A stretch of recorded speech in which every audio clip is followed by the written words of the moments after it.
We don't have any. You don't have any, really? No, it's going to be. I'm starting to get to the worried stage, but they tell me don't worry, it'll get here. Oh, well, yeah, I get that. I can understand why you might have mixed feelings about that. Good morning, Dave Harrell. Good morning, Chuck McNeil. Mark Dave's in the room. He called me last night and was thinking he was supposed to tie flies today for the Crowd Unlimited people, but he thought it might get snowed out. So he wanted to come sit with us. Well, where is he? Well, he's in the regular chat room. Oh, Good morning, Julie McCowan, wherever you may be. I can't remember. You in Michigan? Chuck, we finally got some snow. I don't know what Dave's got, but we got about 4 inches here at the house.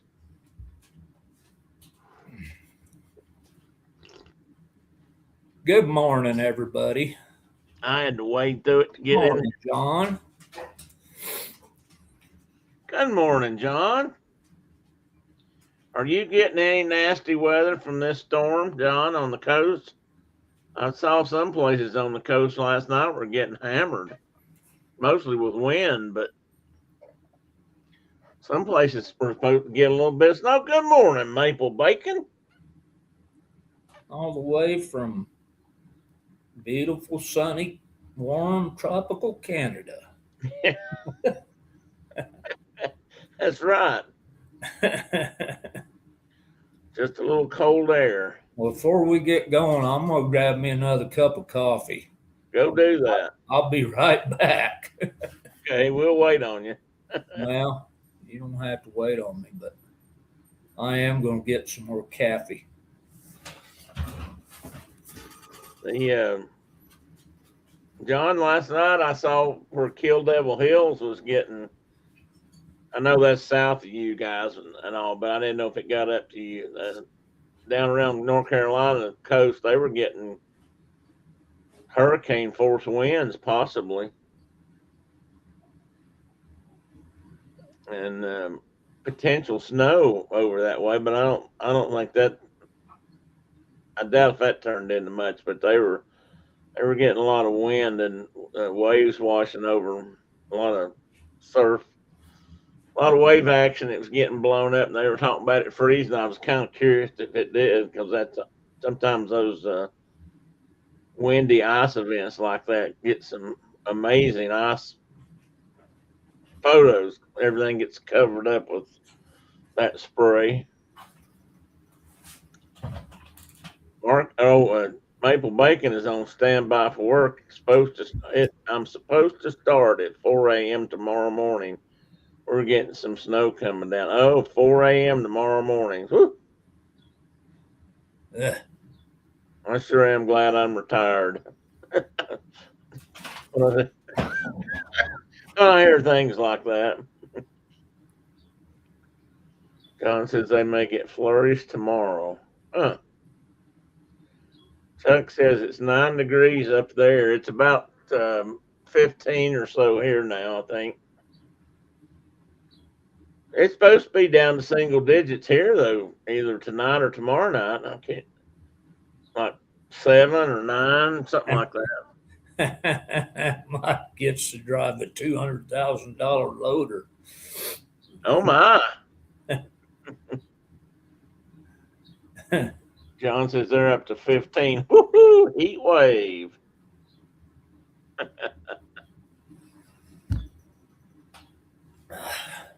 My goodness. I was talking to somebody online a while ago in another chat, and they were waiting on Ryan Hall to come back on and give the current update so they'd know what to expect where they lived. Ryan, Ryan doesn't live that far north of us, and he was. I think when I left last night, he was on, or yes, sometime yesterday evening, they had about an inch of snow, and we had about an inch or inch and a half when I went out of here last night. So they're probably on about the same level as us. Tina says they had plows going 24/7 when it snows. Chuck's had 95 inches of snow. What? Chuck and Tina have had 95 inches of snow this winter. Oh, oh, wow! I didn't realize that. Oh, yeah, that's it now. 95 inches, which is about 30 more than last year. He's saying Miami maybe. Tina, I saw that. I know he said something about Miami might be in the 20s. Go. Um, Come on. I was in Daytona Beach one year for a race, and Brenda was there with me on that particular race. She was in the stands. I was in the pits. But when we got to the pits that morning, and they opened up and let us go to work and start getting the cars ready, we had ice on everything that had water on it. It had rained the day before, and any place there was water left, it froze. And the temperature was in the upper 20. I think it was 28 when they let us into the pits. That's the coldest I'd ever seen it in Florida. The time I lived there, it never got below 40 or 50. But 28 in Florida, I'm gonna tell you something. That's serious cold. So if it's in the 20s in Miami, those folks down there are gonna have their heavy coats on if they own any heavy coats. That's part of the problem. They don't usually own any winter clothes. They won't be out roller skating on the boardwalk or nothing. Uh-uh. Not in their shorty shorts and their tight tops and all that. That stuff's gonna go away tomorrow, or if it gets that cold. My Maple Bacon said, "So do we, Tina. I'm part of the emergency team cleanup." Yes, David, that is hard on the fruit trees, buddy. How would you like to be down there going fishing, planning on a fishing trip, and it's at 28 degrees? That would could freeze your fly line up. Well, my buddy went down to Texas quail hunting, and This week, yeah, and they, were expecting balmy weather, and they got down there, and it was a little different than it was more like home than. Chuck brought up something interesting. I heard Ron Hall say this, and this is true. When it gets down around freezing, I don't know if it's below 40. Not sure what the temperature is, the exact temperature where it changes over, but those giant iguanas that have invaded Florida, Just start falling out of trees. They literally start falling out of the trees because they get too cold, and which would probably be a good time to go around, collect them all, and do something with them. Eat them. Eat them. Yeah.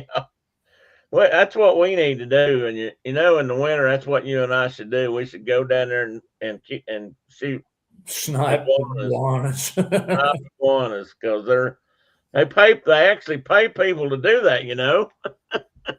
Good morning, Mr. Thibodeau. Good morning, Jason. Good morning, Nico the Greco. Good to see you in here this morning.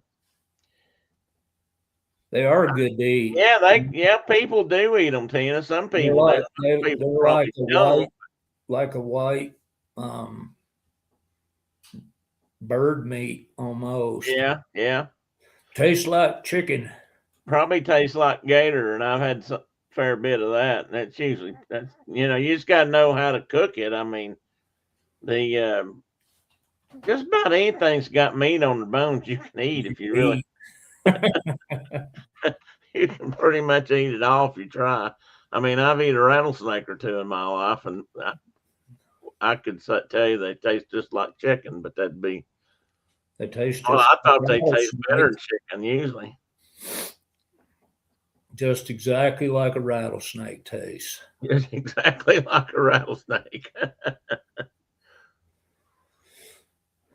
I bet rattlesnake meat is different Think about this for a minute. Mull this around in your mind. And most people I know, and I think you included, have had some sort of predatory cat in your life. You've eaten it, I mean. Oh yeah. And most people like that. And that's a protein eater. And then you got iguanas, which are vegetation eaters. And then but rattlesnakes are probably more like, mountain lion or something, since they don't eat vegetation. They definitely eat other, protein based critters. What's John up to? John said, after the snow last week, got some inspiration and pulled out my kit and made a few epoxy sand. Oh, did you, John? He made some flies. Sand eels. Have you ever, Dave? Have you ever tied a? Hey, Carol. Good morning, Dave. Good Have you morning, ever tied a Carol. sand eel fly? I'm gonna guess that would be some kind of a wiggler. I mean, I don't know if I've ever even seen a sand eel. I Well, bet now it looks like a big leech pattern or something. I wonder. Let's see here. Sand eels. Well, they look. They look. I tell you what they look like, Mark. They look like one of those fish that run up on the beach out west in the full moon. Grunion? What? The grunions? Yeah, kind of look like it. Kind of looks like that. So a long, skinny fish, about yay big, look like. Somebody had one in their hand.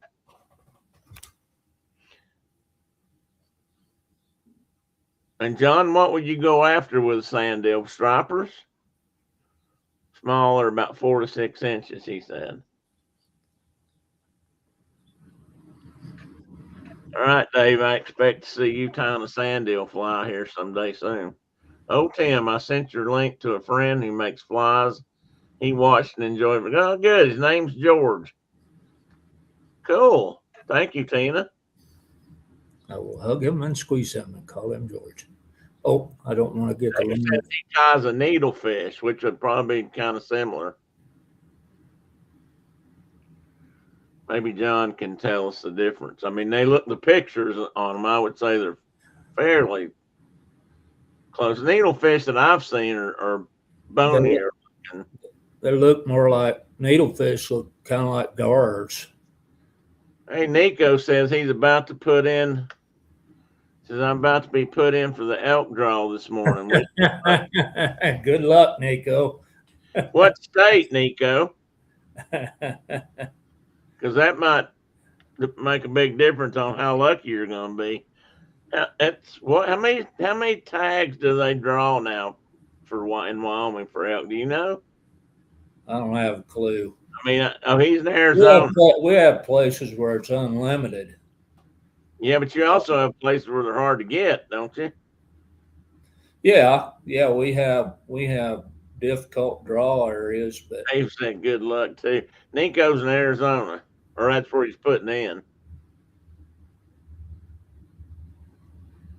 I was trying to figure out. that's a little more tricksy. It depends on Yeah, whether you apply for a cow tag or a bull tag or. I was looking at that this week, looking at tags for out your way, and it looks to me like cow tags would be just as good a way to go to me.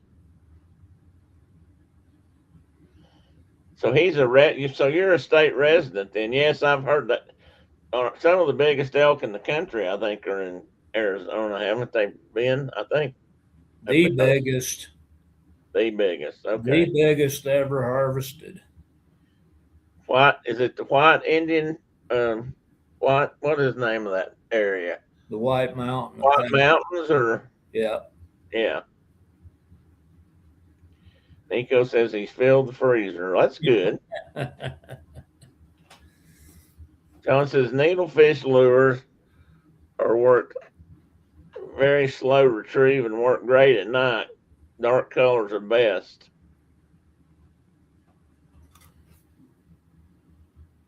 White Mountain Apache. Yeah, that's it. White Mountain Apache Reservation. At least I think that's on the res. It's on the res. They killed a bull that was, I don't know, I don't remember the score of that bull. It was 500 plus inches. You worked out there.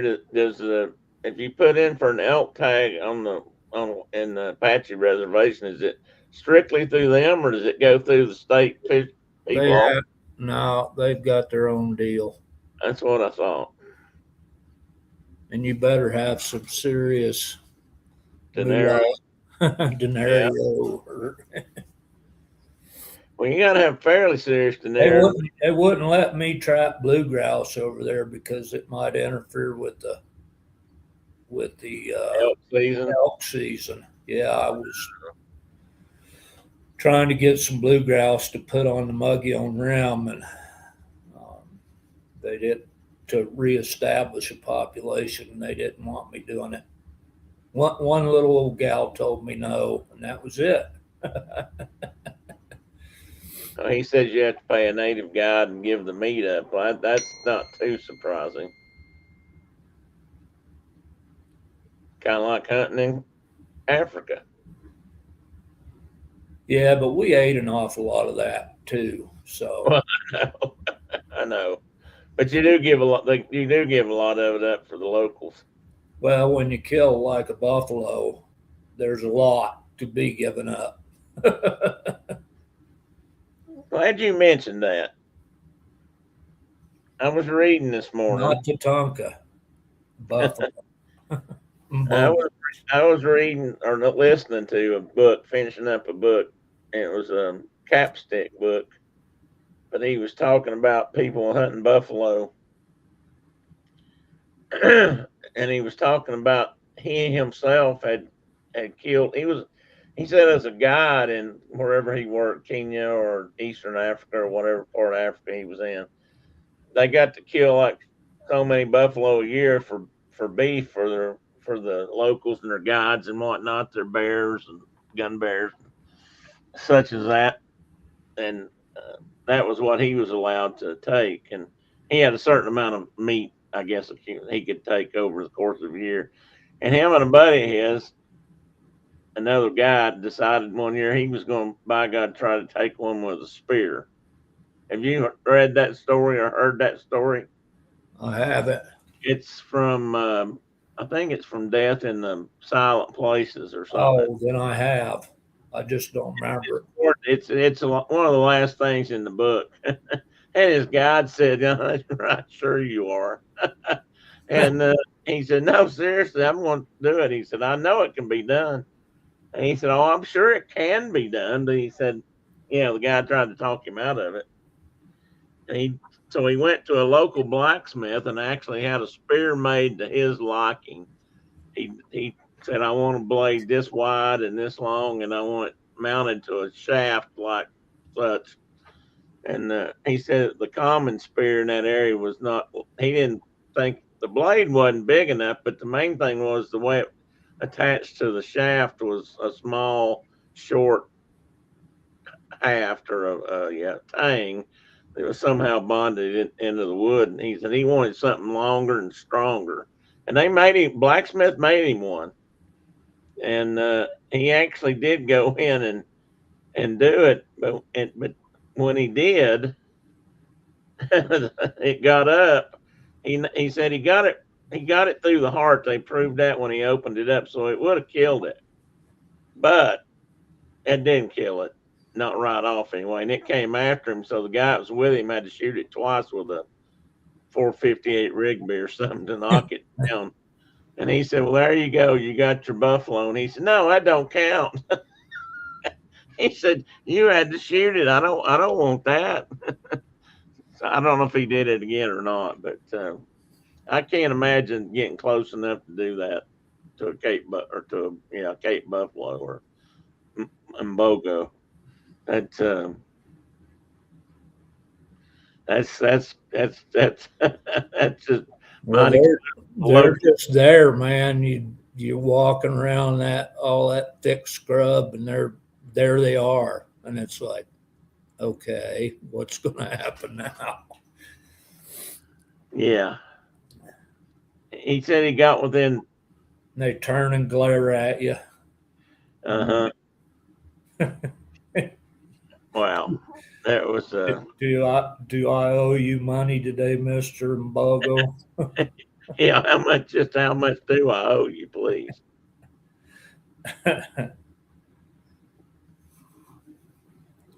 Yeah, Nico. I'd love to hear if you succeed or not. What I was telling Ann earlier. I was looking at Wyoming hunting stuff for a non-resident. God, it's hard to figure out all the things you got to do, and to me, and and what it costs to hunt. To try to get an elk or some of that stuff. I mean, we're talking thousands of dollars, and but the cow tax, which I'd rather have, I think, because I think I'd rather eat a cow elk myself usually, and I don't know though. Is it harder to get a, or you can also get a cow antelope or whatever they call a doe or whatever they call or pronghorn. Um, Does are they bucks and does? bucks and does and fawns. The that's a standoff. I'd rather Now not be. that's a term I've never heard applied to an antelope before. What's that? Cow. Oh, well, it can't because I was talking about elk and it just came out that way. She's doing okay. Well, I think she's doing okay this morning, Tina. She's still not, honestly. She was feeling good and then she got to feeling a little bit bad again yesterday. So I don't know. I think I'm still going to run her to the doctor. Um, and see if they can figure out what's going on. I don't know. Hunting big game out here is more of a rich man's game now. Yeah, it has become that. That's true. I mean, I do understand part of why they do that. Some of it I wonder about, but um, it is what it. I guess it is what it is at this point. I know. I'm really glad that I am glad that they don't do much. I approve of around here, mind you, but I am glad that in Tennessee they allow Tennessee expats, people who were born here. I'm glad they let you, like you could come back and get your resident hunting and fishing license. I'm really glad they do that. And I don't know if we've started drawing tags. Honestly, don't know if we've started drawing tags to hunt elk yet or not in this state. I think they do, but I'm not sure. Well, They, the price of those critters always is linked to abundance oh of, yeah, I get that. like in Arizona, um, you know, the part of the state that's actually occupied by elk is fairly limited compared to other western states. PWRA does, according to Dave. Okay, Dave, I wasn't sure about that. We have a gazillion elk here, so. Yeah, But if you want like a special draw or something like that, you're gonna pay. Non-residents do anyway. yeah. Well, how is it? I didn't look to see. I mean, if you're a resident though in Wyoming, it's not near as much as you cost to be as a non-res though, is it? I know it's Costs not me a much. little over $40 to hunt elk, That's so. what I thought. But it's the same in every state. Non-residents True. pay more. Oh yeah, but it seems like it's gone up a lot more in some places out west than it used to be. Yeah. I know when I came out there to bow hunt with you in Wyoming, I didn't pay near that much for a non-resident tag for then. No. But I probably only got a deer tag though. I think I think all we were looking for were mule deer that I remember. Well, Tina, you're right. It's any way to get money, but it's the only, that's in a lot of cases that's the only way the states get That's who extra pays money the bills. to do, do what they do. Do what? That's who pays the bills. Yeah, that's who pays the bills. That's how hunters pay Sportsmen the pay bills, the bill. Period.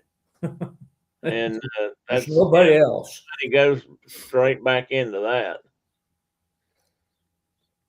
John says he was talking about them with an old air. He was talking with an old Air Force buddy last night. They were at Wheatland watching a ton of them and walked in. Yeah, there's a fair number of antelope in Wyoming.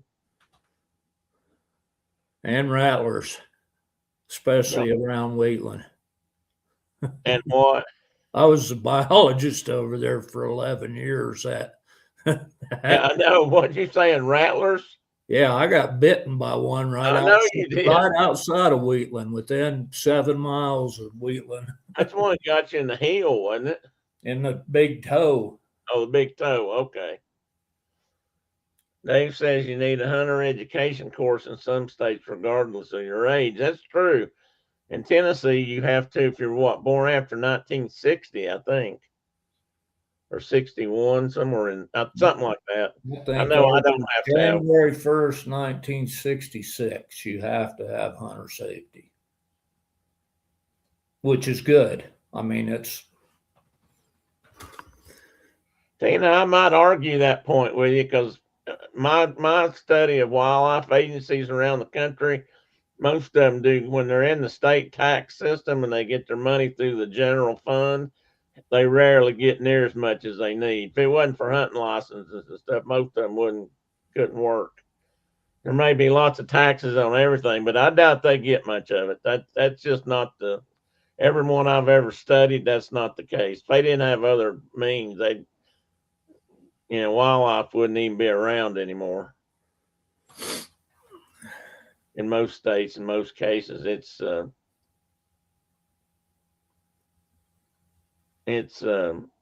I walk into some. He said something about walking into rattlers. Okay, I didn't notice that.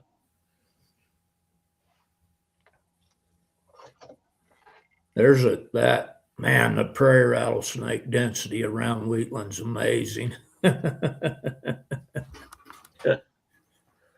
You're I watched my supervisor one day jump up on top of the prairie grasses and just kind of floated across the landscape, carrying a post pounder and a bundle of T posts. And I'm like, well, and that was like 2 days after I'd been bitten. And he was like, he's like, oh, I just about stepped on one of those little buzz tails. here. Tina wants to know if they figure old people don't hunt much or they're smarter about not taking hunter education. I don't know. I guess they decided they needed to draw a line somewhere in there as far as pardon the term, but grandfathering people in. I can't. I mean, it's like Dave. Tell me, you might know this now. Hadn't looked it up lately. Is there now a required for boater operation or boater safety? There's an age for that. Did we test for that now in Tennessee? Uh, Alabama was doing it long before we were. Tennessee just put that off and put that off. I don't know if they're doing it now or not, but I know they do boater safety classes for younger people. I don't know what the cutoff was for that, but and and Tina, I'm going to go on record right now saying I know a lot of people my age, older and younger, that don't know anything about operating a boat or hunting. They probably needed a hunter safety class. They probably should take one. They just, uh, say we got grandfathered in. We don't have to, but don't mean we shouldn't. We were trying to get a archery, a bow hunter safety thing going, and along with I can't remember what we call that. And there were other states doing it too. That's back when we were trying to figure out ways to keep out crossbows and other things. How'd Good that morning, work? Disney, How'd Dave. that work out for you? Uh, How'd that work out for you? Same as it did for you. Not worth a damn. Well, it's just like everything. They said, okay, but we're not going to let them in, but we're going to let people with disabilities only use them. That's the only people we'll ever let use them. Of course, then everybody suddenly had disabilities, and now you can just hunt with them. As far as I know, you can hunt with them during archery season just like you could a real bow. So, Dave, how are you today? And where are you, in the land of snow, or are you in Florida right now?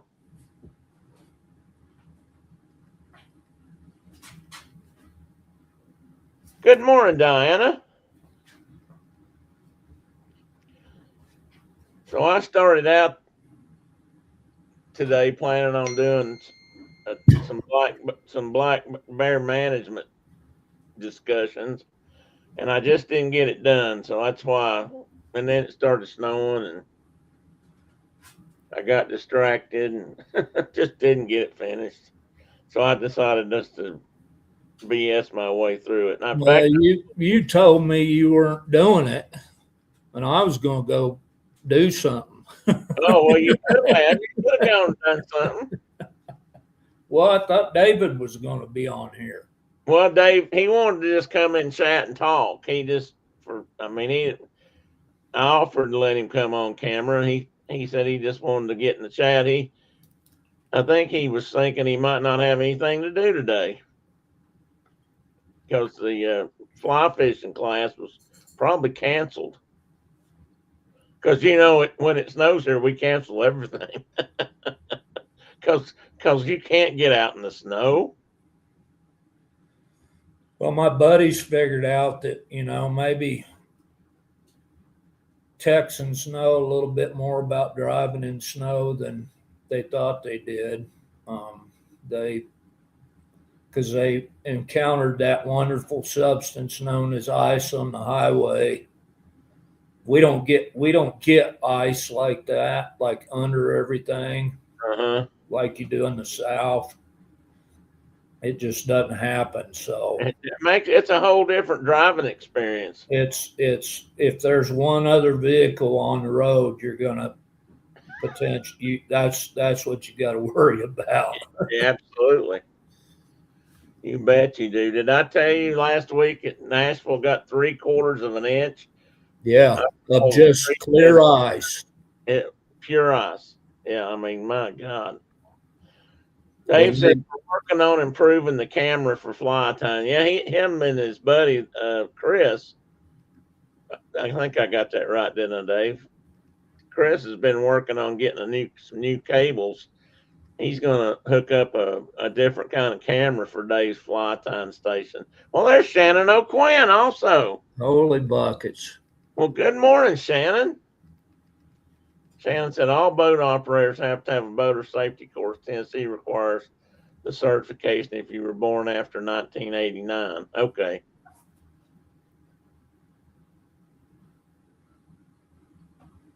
Good morning, Kay Atwood. I didn't see her.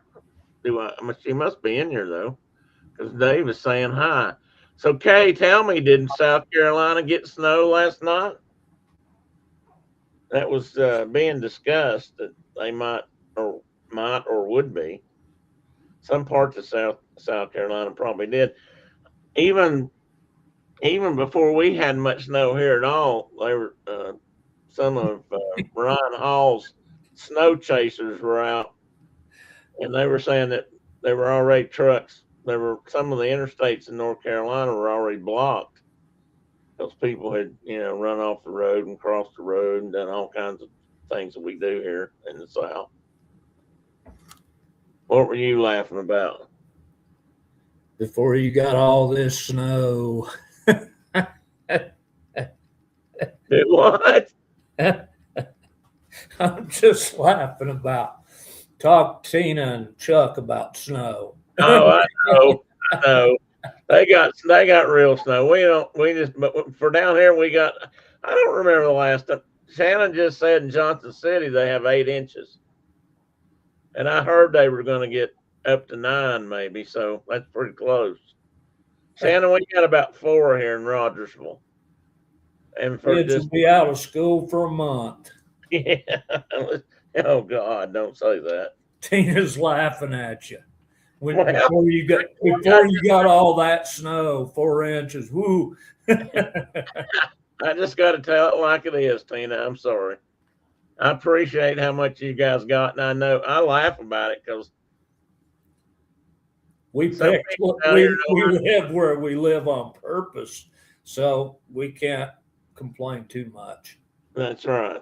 But the when you live in a place that don't get snow very much, a little bit is both exciting and dangerous because people don't want to drive in it. I mean, I thought people didn't know how to. When I was growing up, people seemed to handle it a lot better than they do now. But we got a lot more snow back then too. So Dave says as long as it stays in other and Dave, that's not very nice.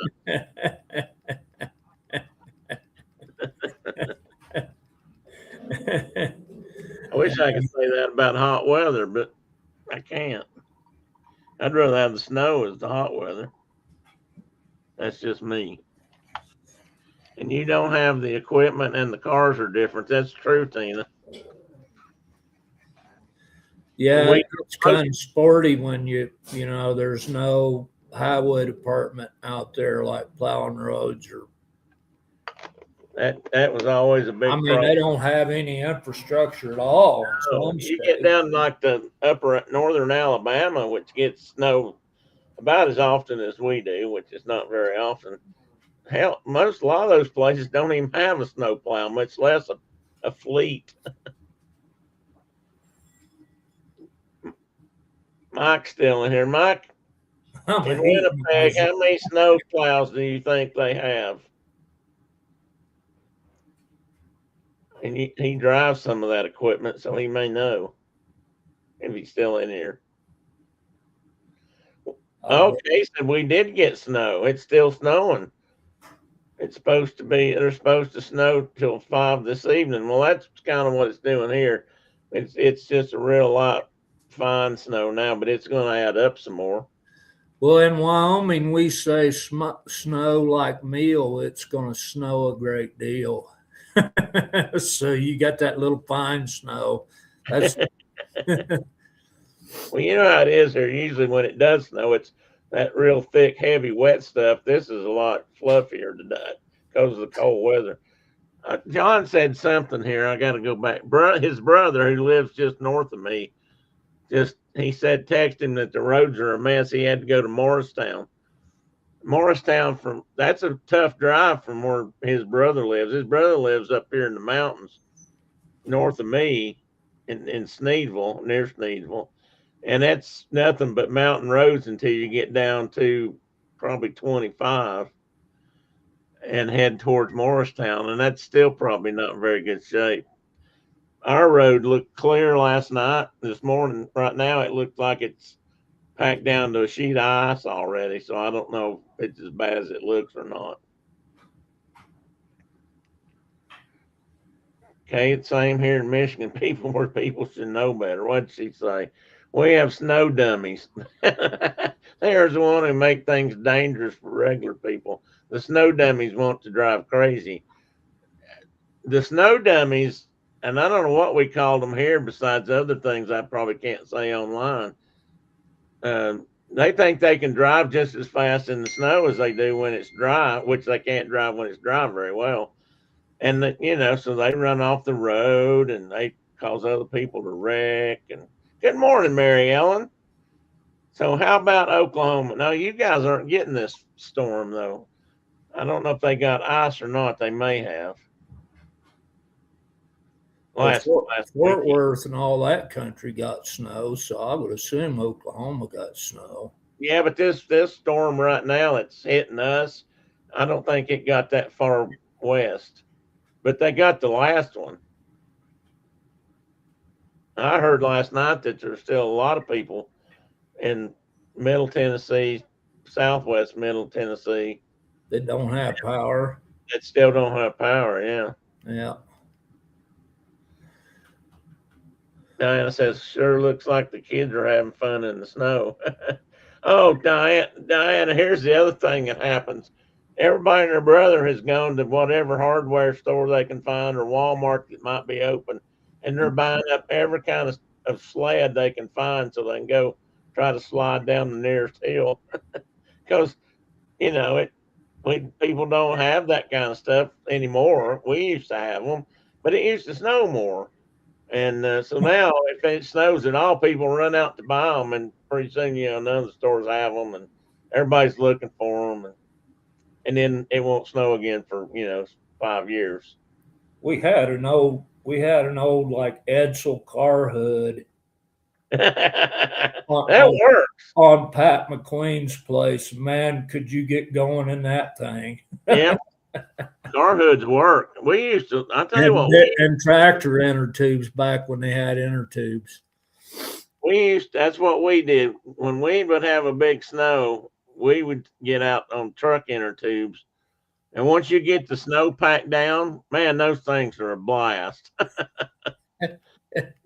Mike says here's a good some kind of idea. If you don't like your neighbor, go take the hood off his car or truck and go down the hill. Tobogganing. You don't need a sled.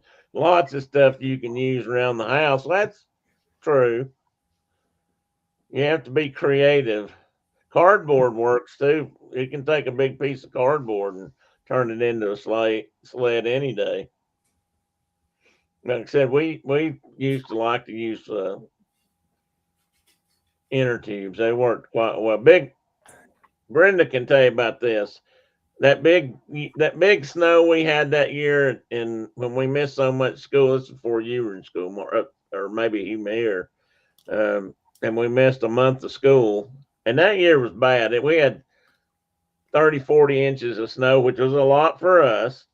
That's a lot of snow anywhere. And it stayed for a month, and it was below freezing. In fact, it was below zero about half that time. So it was pretty nasty here. And that's when we'd build a big bonfire on the hill and then start sliding down it with inner tubes, I think it's a big cardboard box works. Cafeteria trays are popular on camp. I'm too big. My butt won't fit in a cafeteria tray. Dave said 1977. No, Dave, it was before that. I'm a little older than that. It was in 1970. Should have been 1975, the winter of 74, 75, I think. Yeah, I was out of school for a month, and then we moved to Montana, and I never made it up. Lucky you. Well, I missed there was some key part of math that I missed. Oh no. Of course you did. Calculus, like, it didn't ever made sense to me. So, you know what's funny about that? And I'm sure I don't know how to do it right, but I've tried to look on weather records from that year, and I can't really find that storm. I can't find that year. I worked for a guy part time especially during that outage, and he had us out every day for couple weeks trying to thaw water lines for people, and it was below zero. And in fact, I remember it being 20 below, but now that could have been wind chill because my memory is probably fuzzy now. But we had to go into Jonesboro. The water mains, which were pretty big, froze solid in Jonesboro. And we were down there trying to thaw out water lines for the city. And then we were trying to thaw out lines to people's houses. And this was back when plastic pipes, what is it? PVC had just started coming into, people were just starting to use it. So if you had PVC water lines, boom. we couldn't help them. And because what we were doing was taking these big giant welders on with a generator, and we'd get out there and hook welders to each end of the water line, so many feet apart, and we'd run it until the water came on, and that didn't work. Once you got up above a couple of inches, like the water mains, we didn't have much luck with that. But we did that. I stood out on the street in sub-zero weather for 2 weeks doing that with this guy, and got paid, I guess, by the city. I think we got paid. I'm not even sure we did get paid, but anyway, we you better. And I can't find much information about that. It's funny. You'd think that'd be somewhere, that's got to be a record for Johnson City, but Jonesboro, but I can't find much about it. Kay says, growing up, we had one sled in the family. They used boxes and trash can lids and car inner tubes. Tina says, we had a huge snowstorm anniversary from 1966 this week. Oh, really, Tina? Do you remember how big a deal that was? You would have been a kid. You're my age or thereabouts. You would have been a little kid then. One sled, and it turned out it didn't work. Yeah, well, we had sleds. If you had a sled here, most people had I don't know what they were called, but they had runners on them, narrow. They were radio flyers, I think. Yeah, I guess they were radio. Yeah, I think they were. They had a wooden steering device up front, and you could crank it over, which basically warped the runners to make it go.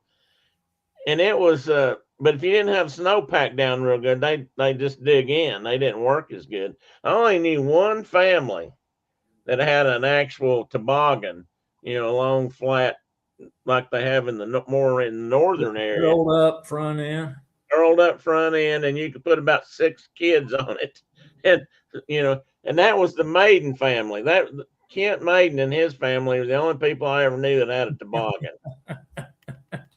And they had some really big hills out behind his house that belonged to his granddad, and they'd go out there and pack that snow down and get it to make a good run with it. And they get we do that all day long, like all day long. Yes, Tina, they work much better on ice. Oh yeah, just get till your feet were purple.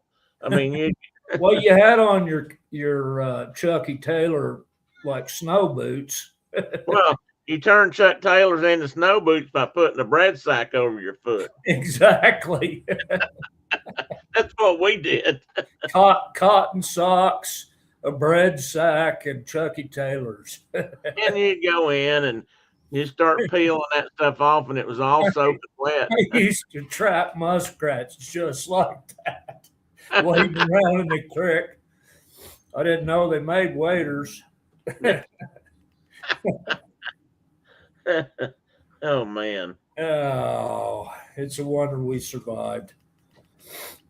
Friend of my family, mom and dad's, their son was in the Air Force and was stationed in Fargo or some kind. No, he was in either Alaska or maybe Greenland. And he brought home from the military cold weather gear.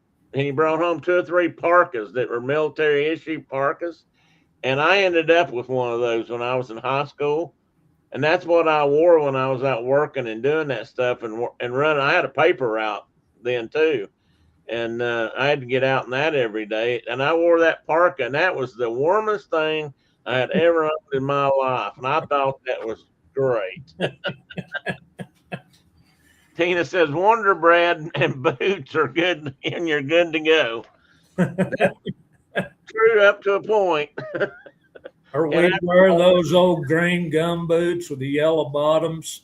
Yes, I've had those. Oh, I got to turn some livestock out here. I'll be right back. Okay. Oh, me. Radio flyer sled. I guess they were radio flyers. That's what in my mind, I was thinking that's what they were, because I couldn't think. I'm sure there were some other brands, but the same as the same as the wagons. That was fun. I don't think I'm going to get out here and try to slide down the hill though. Just so everybody knows, I probably not going to happen. Tina says they had a 6 foot flat toboggan. That's what. Pretty sure that's what Kent's was. Kent, their family. It was about that long, and like I said, once you got the snowpack down, that thing was a hoot to ride down the hill.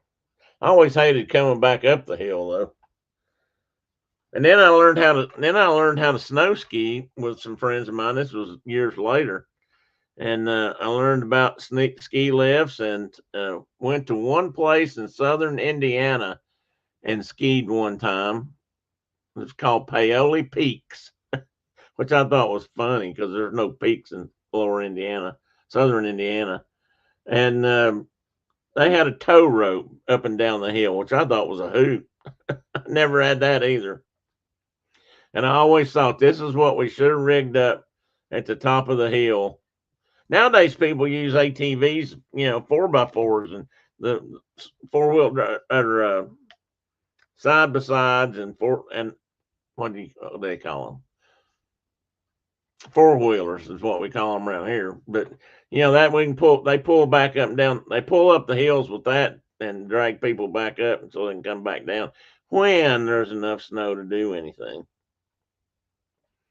And yes, today, I'd say this weekend, there'll be some kids out having a ball because, when you don't get snow but every once in a while and you get 6, 8, 10 inches, you can't pass up a chance to get out there and slide up and down the hill or slide down the hill. You just can't. You got to do it, whether you got snow boots or not.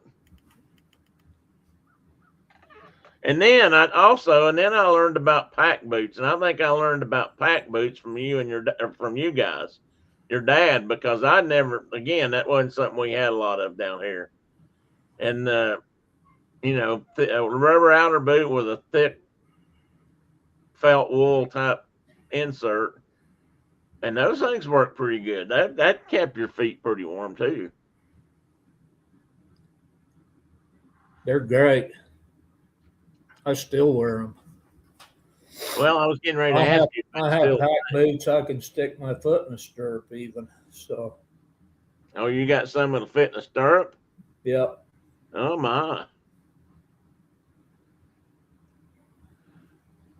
Which is nice when you're riding 30 miles and it's cold. That makes my behind quarters hurt thinking about riding on a cold saddle that long. Oh, it ain't cold till you freeze on. Yeah. Oh. we did that push out of the high country one day, and I don't know how far you ride working cattle, but it's 30 miles end to end as the road goes. Yeah, but you ride further than that because you never ride in a straight line. No, we're always back and forth and back and forth. And we literally it was the coldest one of those I ever did. And we got to a spot and everybody wanted to get down and stretch their legs. And we were all frozen to the saddle, literally. Wow. Coldest I ever. How come my legs won't work? How come my backside won't get out of my seat? Tina says her dad and brother had pack boots when they were growing up, or at some point. Coldest I ever rode my motorcycle to work when I got older, not counting that year in high school, because I did have a dirt bike. I rode some in the snow that year. And that's a lie, because I did have another dirt bike, and it was 12 below one year around here in Nashville, and I rode it a little bit, damn little, but a little bit. But I rode to work one morning up at Norris, and it was 9 degrees.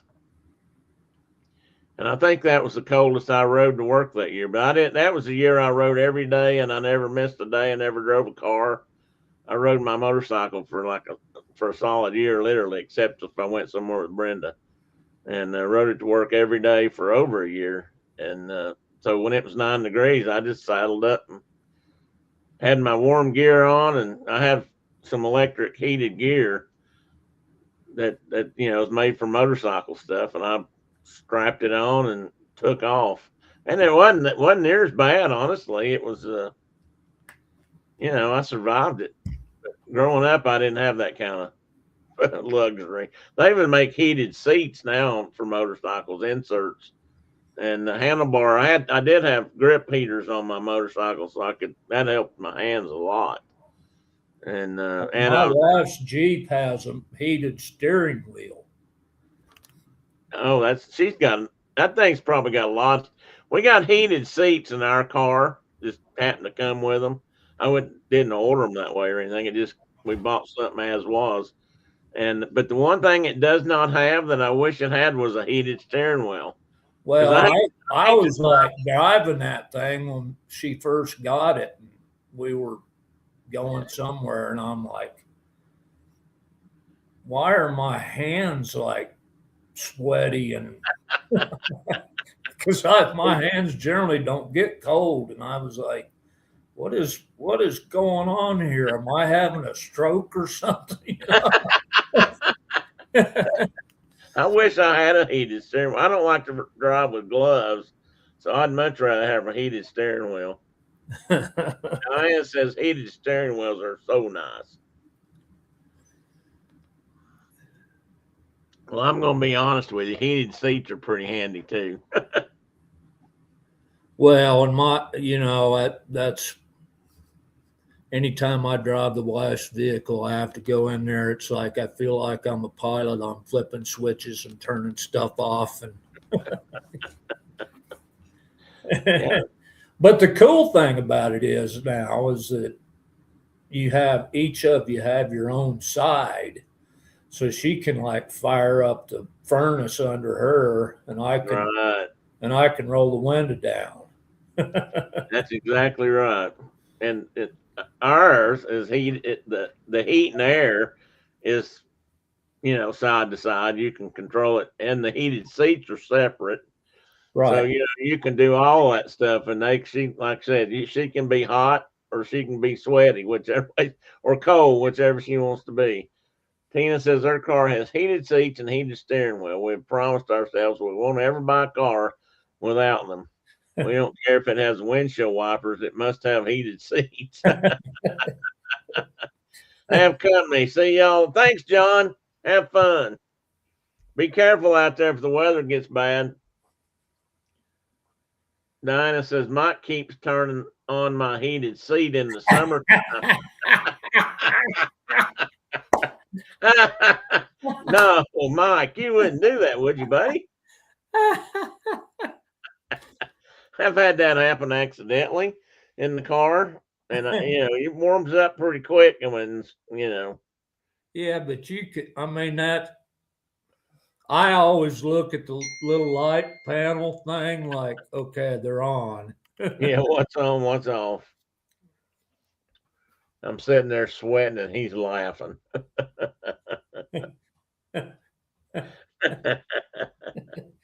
Oh, me. Oh my goodness. I wonder if my wife, speaking of my wife,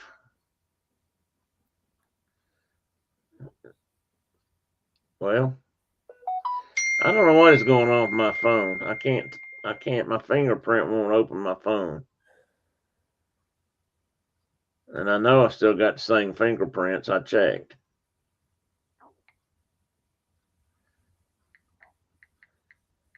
I was going to show you. For that, Tina, they are good for the old shoulders back deal. There she is, right there. No, Brenda, I didn't bring a cinnamon roll for Mike. If you've got one out, take a picture, and Mike, she made me cinnamon rolls last night to bring and show you. I didn't grab them this morning, and because I was going to bring cinnamon rolls and ask you if you brought the donuts.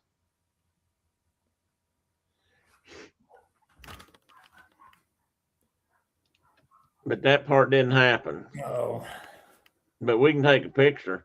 I had pictures. I was going to show you what we had here as far as snow goes, just so you see how much different it looks. But I don't know if I can open them up or not.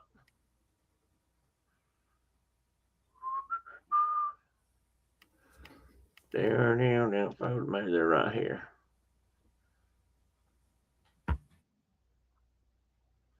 And oh, that's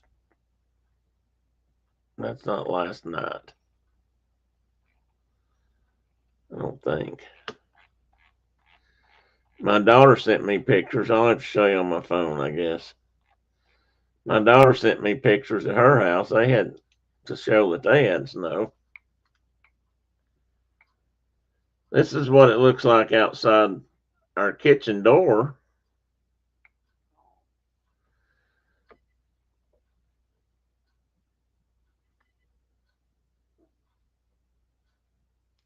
I had a picture of that with no snow on it too, but I'd have to dig it out. It's definitely the most snow we've had since we lived here. And this was the strangest thing. This is what it looked like on top of the car. So you can see that we've got a little bit. Maybe not anything like New York, but did you see that, Mark? This was the top of the car. Come maybe on. not Oh, anything like New York. You don't have 95 inches. no, I don't have 95 Well, inches. I assume that's a running tally.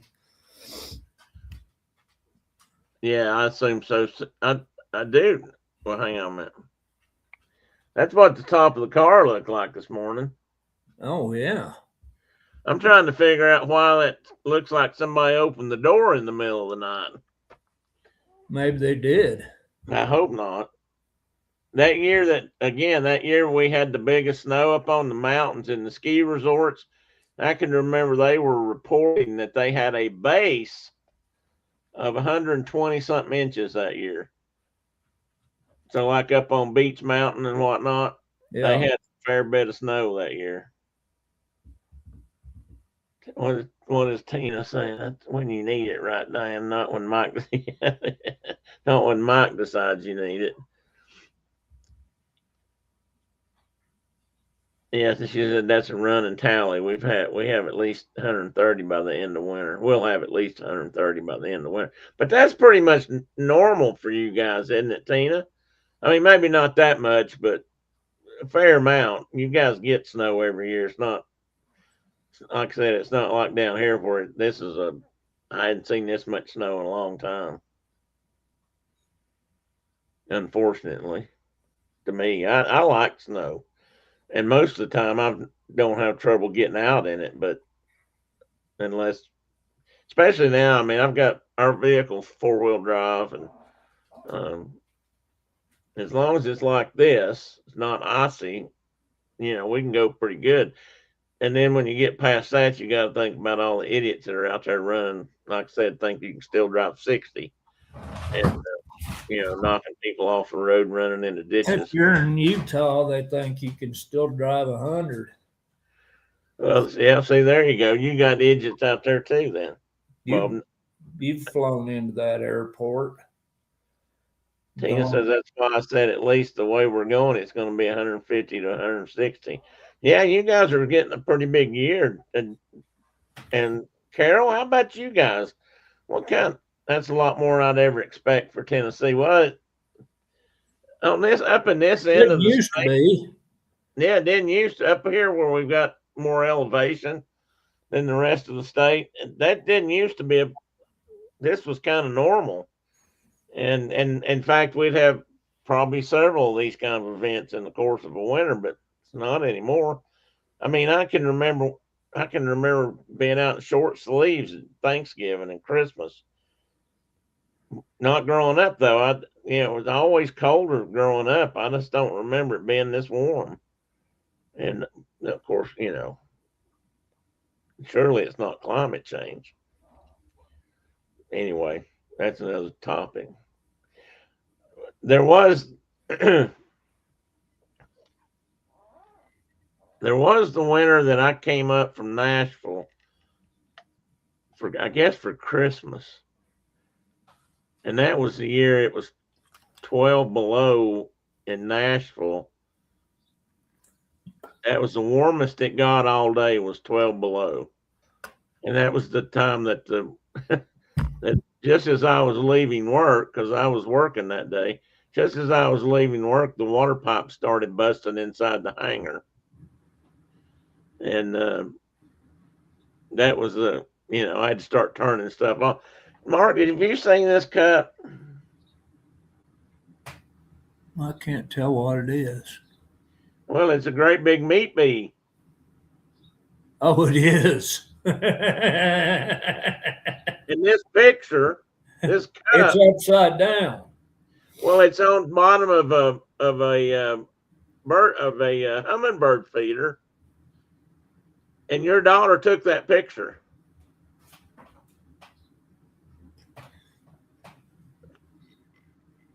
I bought that from her. That's beautiful. She didn't put it on the cup. Obviously, somebody did, but that's her picture. And I just had to do it because I thought, man, I got to have a coffee cup with a damn yellow jacket on it. Pardon my language. I think that's their official title. Damica's They're yellow jacket. They're my spirit animal. They're definitely your spirit animal. I know, and I can't help it. Get on an airplane with a whole jar full of yellow jackets. These are my emotional support yellow jackets. Shannon says that Johnson City News is saying they haven't had this much snow this much snow at one time in over 10 years. So that's how long it's been. Ugh. Oh, I'm sorry, Tina. I always forget that to make myself big like this. So you can see my cup. I don't know whether it probably shows up better from here. Well, not when you turn it to where we can't see the picture. Well, I'm trying to turn it slow so you can see the whole thing.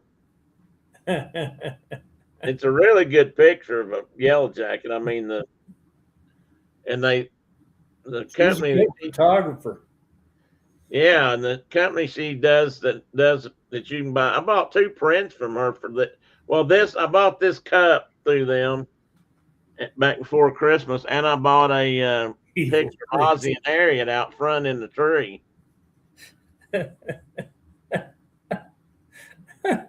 Oh, evil creature.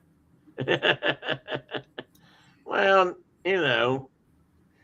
like Mark says, we've about got to embrace it as our spirit animal at this point. I'd like to have $1 for every time I got stung by a yellow jacket. I'd be wealthy. I'd be sad. Yeah, I'd be able to go out and do all kinds of things. Carol said they had about 8 inches last weekend. They're dealing with a cold snap. Most days it's been -20 and -5 in the mornings. Holy mackerel. Ugh. And of course, you may be colder. Diana has been I'm sure they've been colder too. I don't know, what's the coldest you've seen it this year? I'm talking Mark. Do you know? Well, it's been real mild here, but we've had negatives, but not down to -20 this year. You hadn't had that cold? But that's normal. I mean, we almost always get a week or two of way cold. Coldest I've ever seen it was like -55. Well, I was thinking you guys had some -50, at least wind chill time. I don't know. Well, we were like 20 degrees colder than it was at Point Barrow. Carol said field trip. Like 2 weeks in a row, we were like leading the nation in coldest days. Yeah. Well, yeah. Because they had a field trip to a science and nature center yesterday, and it was set. It was sunny, about 5 with the wind chill. We had a really nice hike through the woods. Well, I'm glad they get out when it's like that. Down here, people they'd want to lock their kids up and not let them out because they'd be cold. Saw lots of whitetail tracks and herds, and saw a lot of birds. Usually, birds are real active. Nico says, as I sit here watching a hummingbird outside my window. Arizona. Uh-oh. Yeah, so they've had 40 below. Goodness. Lots of mornings. Warm up next week, but it's supposed to rain. Well, you got to take it when you can get it. Wow, really?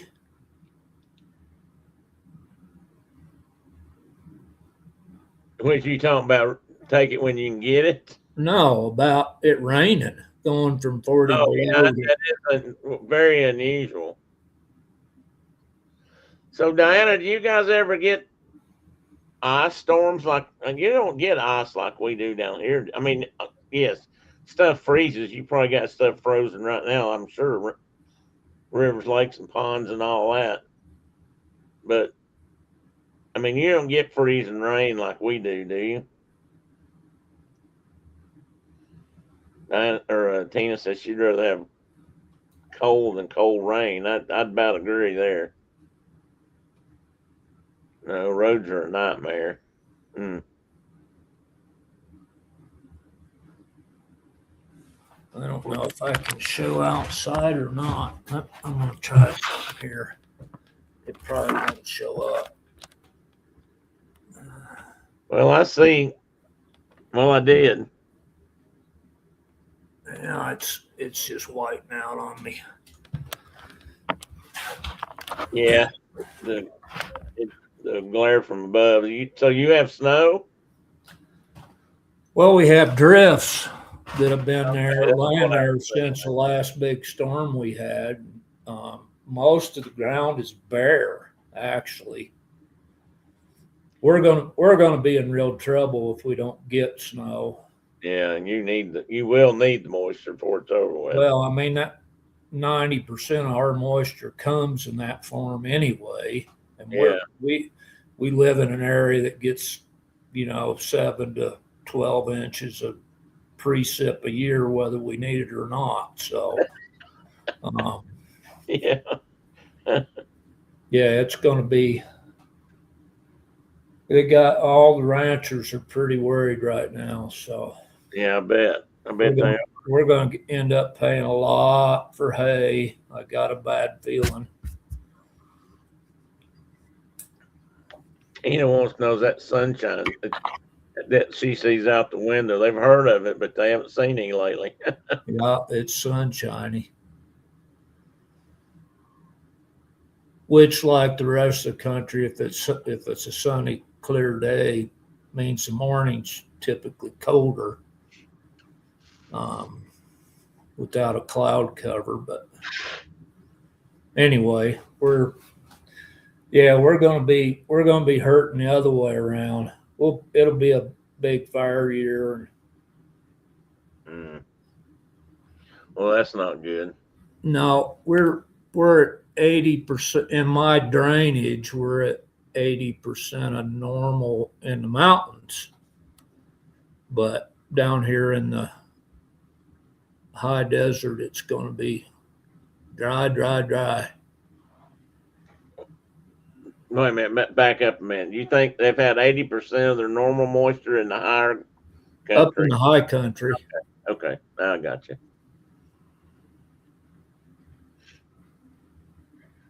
I know hearing that, Dave and Shannon are thinking, will there be enough water to fish? So hopefully. Yes, there'll be plenty of water to fish, boys.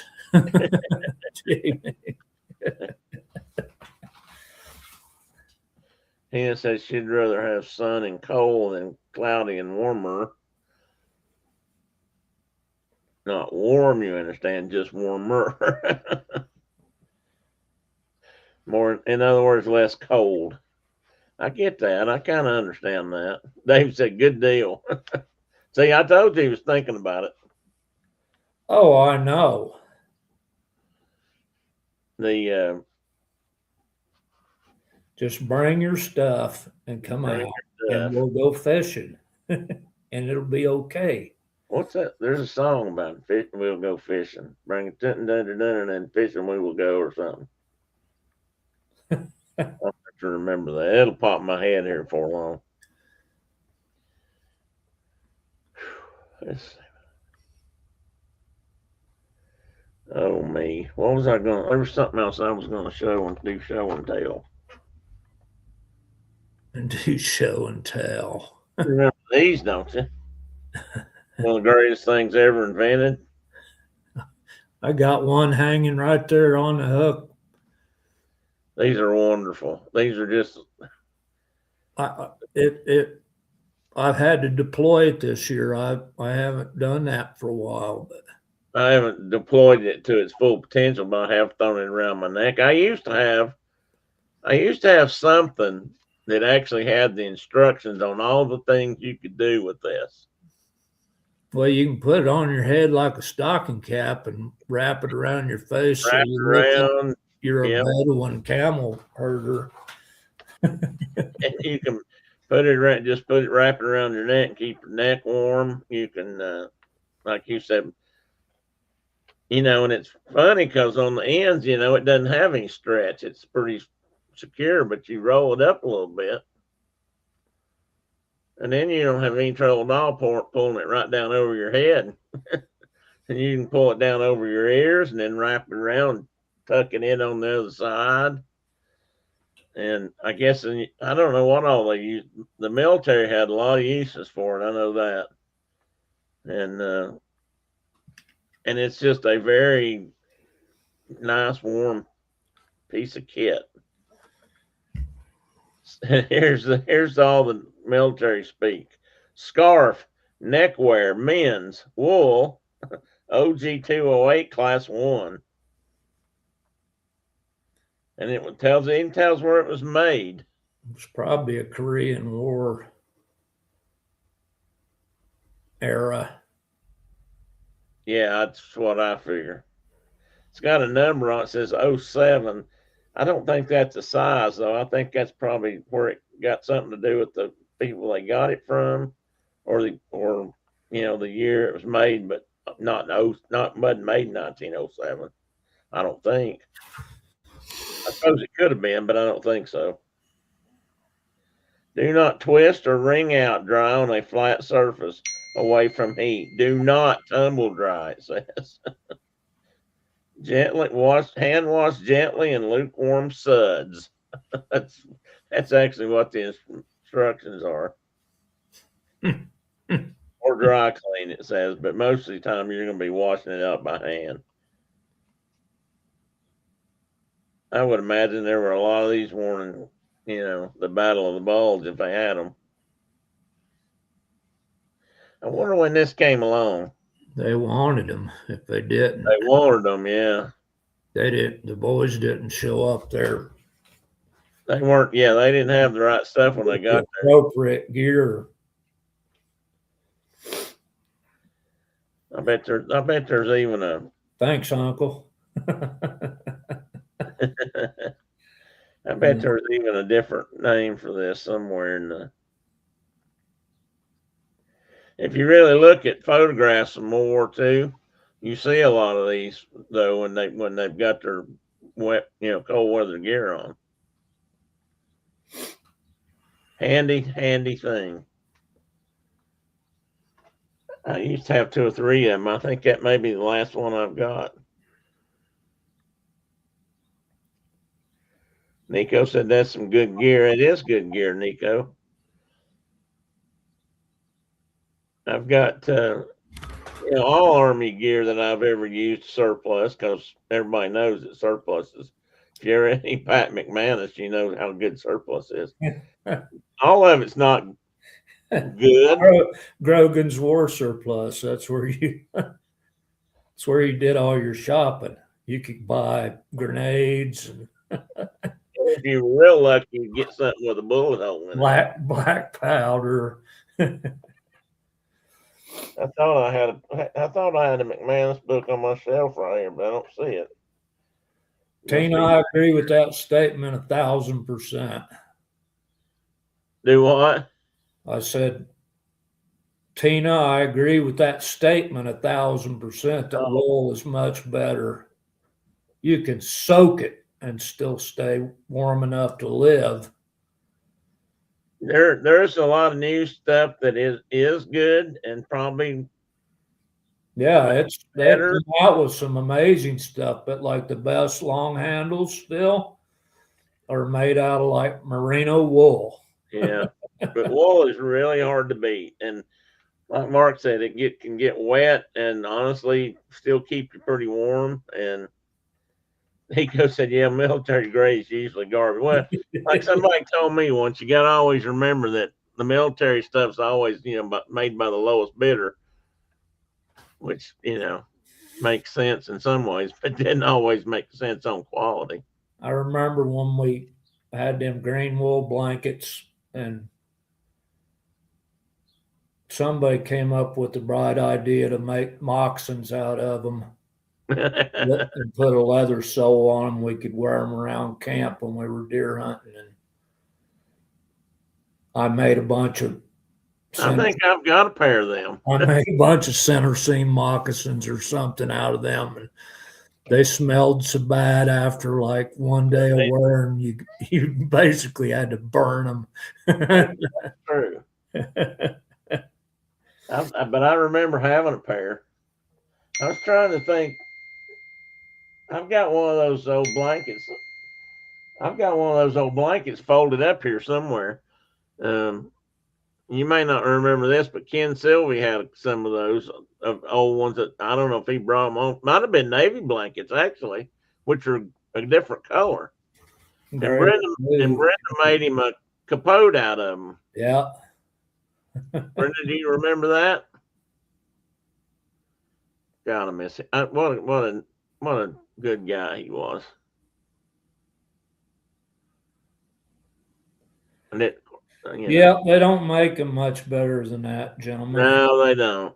I got my son some alpaca socks for Christmas. Carol, I've been reading about alpaca wool socks, and I've been thinking about I'd like to have some too, because they're supposed to be because they're a hollow hair kind of wool, and I've read that they're warmer than merino wool and just as soft, but I've never had any to try.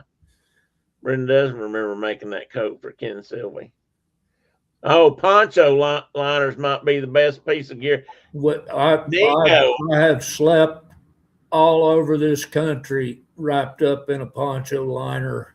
my wife sleeps with one she stole from me. She keeps it on the bed all the time. And last night she took it out of the dryer and laid it down in one of the chairs, and Teddy was curled up on it. He likes it too. Those things are great. And they're amazingly warm for something that's not very thick. I mean, they're just a thin blanket, but man, that's a good piece of kit. Brenda said her dad's Navy blanket was off white. That I think the Navy had a gray or an off white. Their blankets were that color, and the Army, ones that say U.S. Army on them are OD green, of course. I wonder if the Air Force has blue ones or light blue ones. I don't know. Yeah, they sure were teeny. So you know what I'm Put them talking. on your MOS. What color blanket you got? You wrap those things up. You wrap one of those things up in a real poncho, and they'd probably keep you warm down to somewhere below freezing anyway. I Nico, slept the whole summer wrapped up yeah, in a poncho liner inside a poncho, sleeping on the ground, getting rained on every night. In Arkansas. Arkansas. Yeah. But I mean, we were carrying so much gear, you didn't want to carry like a, big tent or Dragging something. all that. We were, yeah, it was perfect. Well, Tina, speaking of Teddy, he's doing just fine. I keep trying to get him to come out here. He wasn't. He didn't have any interest in coming up here in the snow this morning.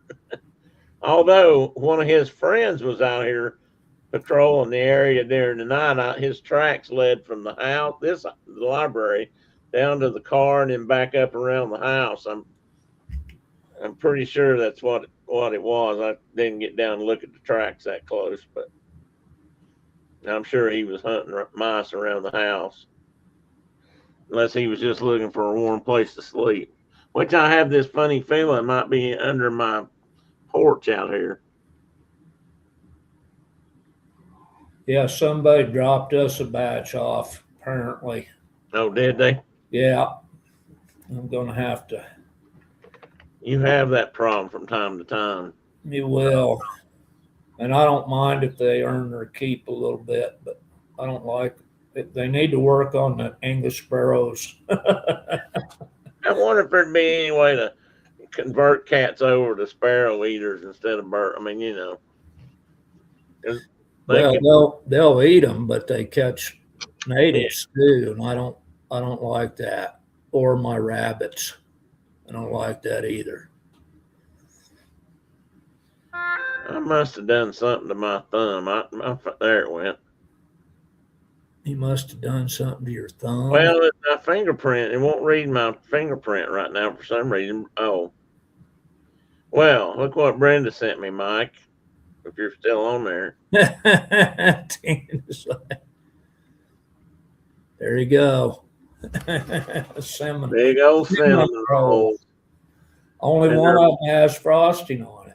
Yeah, I'm sure that's supposed to be mine. And there they are, about 80 feet away from where I sit, and I can't have one. I'll have to go down there and trudge through the snow to get me a cinnamon roll. Which I might do here after a while. Be the only way I'll get one today. I was looking to see if I had any other snow information online. I don't see anything. Oh, Carol, I was about to go back to those alpaca socks a minute. Were they hollow brand by any chance? Oh, I could have got a free alpaca beanie from them if I bought $99 worth. They're the ones, that's a company that I've looked into before. I don't know that I've bought anything from them yet, but they're the ones that I know that's their big deal. They sell alpaca wool socks, and they're real keen on it. And that's where I found them somewhere reading about the socks, and they sold them, but I never have bought any yet. Yeah, they were hollow. I want to know how he likes them after he's had a chance to wear them for a little bit. Mike just took Walter for a walk, so he didn't get to see the cinnamon rolls. Brenda doesn't like icing on hers, so of course he has to be different. They took forever to arrive. That's, I wonder if they were just really selling that many. I can't remember if they're like, is it Thomas, that a company that every time you buy a pair of socks, they give away a pair to somebody at the homeless shelter or places like that. Every pair you buy, they give one away. And I always wondered if how that affects, shipping and stuff. Maybe it doesn't, but yeah, I'd like to know how he likes the socks, because I've been wanting to try some. And Tina's laughing about you and those English sparrows.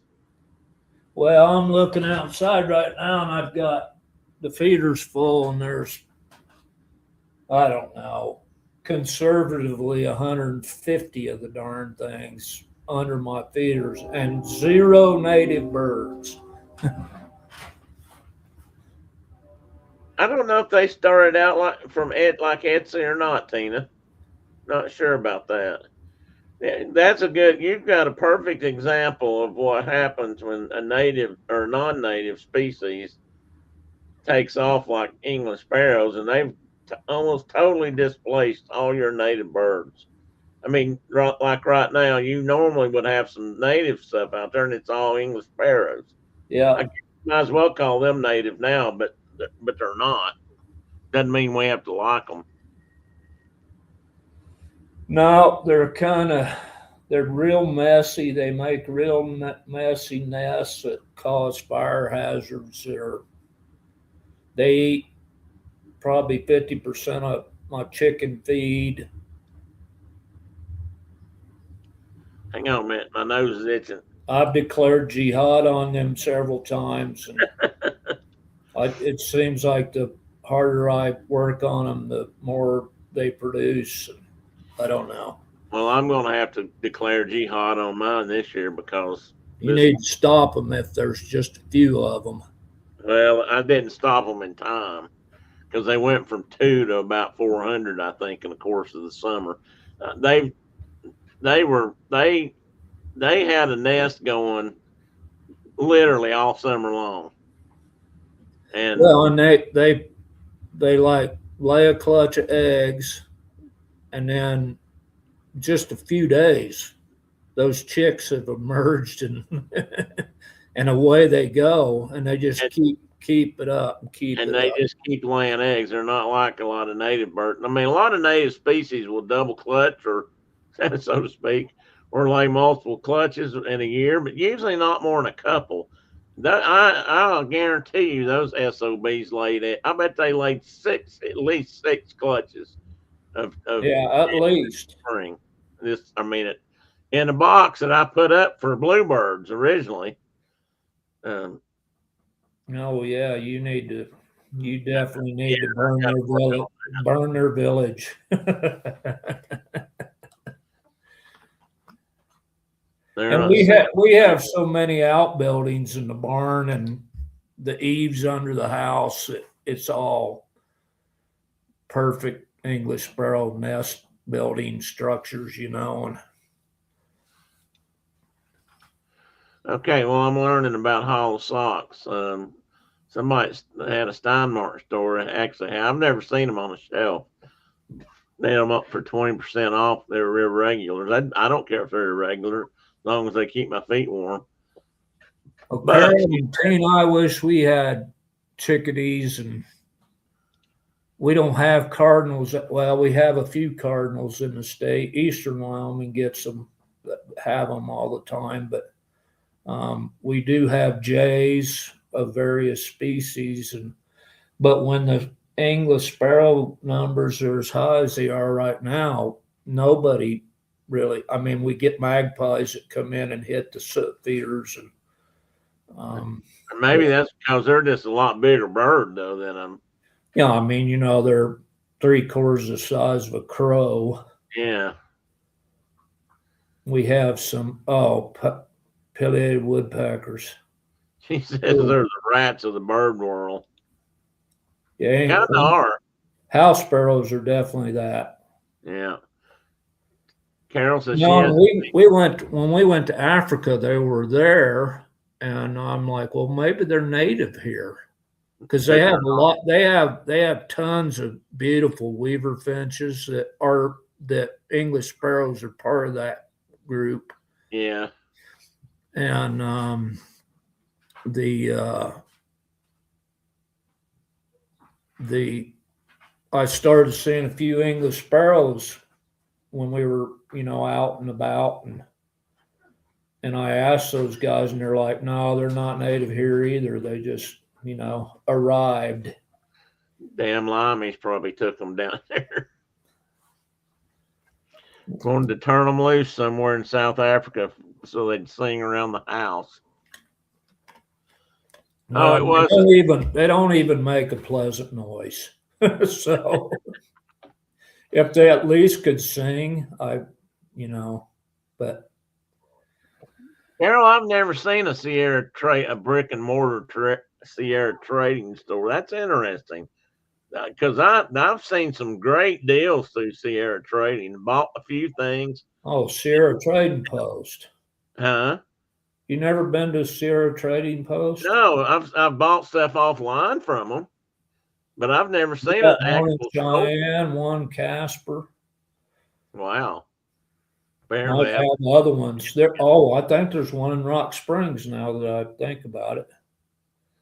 no, I've never seen one down here. They may exist here now, but I've never seen one. Never been in one.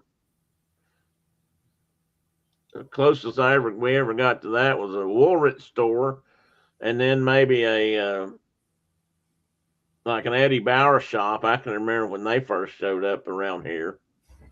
And you don't even hear much about them anymore, but they're still out there. Woolrich, I've got quite a few things made by Woolrich, shirts and stuff like that I really like, but I've never been in a Sierra Trading Post brick and mortar. They sometimes they have some amazing deals though in their catalogs. I've seen really expensive sunglasses for sale in those for a third of the price you'd pay for them regularly. Carol says, she said they've got one within walking distance of their house. What did Kay say? We used to have tons of blue jays, but I hardly see any now. We must have stolen. Did you know they love peanuts? We feed peanuts and they start calling at each other and come. That's kind of. I used to feed. They used to eat. I used to feed them dog food. Yeah, all those corvids love dog food. I used to put them out on a platform behind the house when we lived in Smyrna, and I could set. I don't. You remember this or not? But I had a blind set up in my bathroom. Yeah, with camouflage over the bathroom window, and I could see it out the window. remember that. And I'd put dog food on that thing, and I'd get blue jays and crows and that kind of thing all day long on that feeder. Well, folks, I'm gonna take off. You gonna leave? We'll do that. Yeah, Thanks for hopping in. I got ponies staring at me, giving me the evil eye, and they're probably ready for some hay. Yeah, I gotta go chuck some hay. So, as the old Swedish dairy farmer said, I gotta go throw them cows over the fence. Some hay. Hay. Over the fence, so I must throw them some hay. I kind of was waiting around to see if my neighbor was going to feed the cows next door, because if I go to feeding before he feeds, sometimes the cows come and jump the fence, and then I got to deal with them. So, oh, that's what happens. Actually, they just walk through the fence. Yeah, they don't have to do much jumping, I don't think. They don't have. They must have no feeling in their hide. They just go through barbed wire like it's not even there. Yeah, barbed wire was invented to keep them in, but they just, if it's loose, they'll just walk right through it. Well, and it's not even loose, but they make it loose. Well, yeah, that's true. Anyway. Well, have a good rest of your day, buddy. All right, brother, man. Well, we'll see y'all. Until next time. Until next time. I'll have a regular show next time. I've already started it. I want to get Sammy on sometime, talk about grizzly bears and whatnot. Very good. All right. See ya. Later. His son used to work with, I'm not sure which groups he worked with out west, but he worked with bears a lot. And good morning, Mr. Ken McLean. I don't think I saw you come in. I didn't say it while he was in here, but for those that don't know, Mark, if Nico's still here, for example, Mark used to work with the Arizona Game and Fish for a couple of years. He was their one of their main carnivore guys. He worked with mountain lions and coyotes and that sort of thing, and upland game birds He worked for state of Wyoming's game and fish department for about 30, 25 or 30 years, maybe 35 years. I can't remember. So that's where he got started and how he got to, how he's dealt with a lot of those drone hunts and that kind of stuff in Arizona and Wyoming. And he did some work in New Mexico with them, but he was a student then. He was working on his graduate degree, and he did a little bit of that in Arkansas also. So even 35, 40, I got to count how many years ago, he still remembers all those little fish names and things, which I just never could keep them in my head long enough to quote them. Scientific names, I mean.